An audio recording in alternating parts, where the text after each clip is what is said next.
Hello, peace be with you. How are you doing?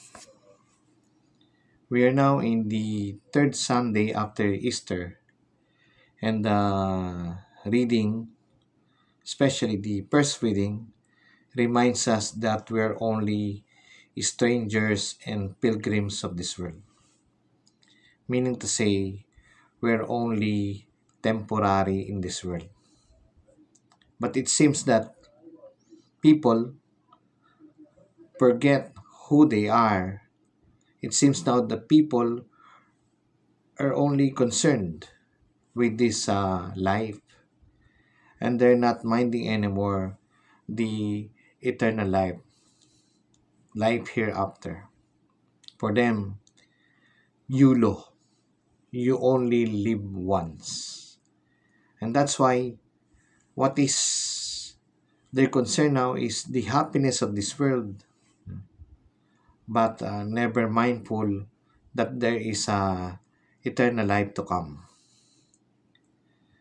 You know, my dear friends, eternal life can be one, eternal life with God, and number two, eternal life with Satan and all his cohorts, the eternal fire, the eternal damnation. But many are never more thinking of repentance. There's no sin for them anyway. People will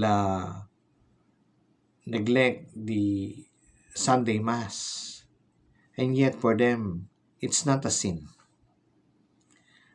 Many people are living in together without the benefit of marriage, and for them, that is not a sin.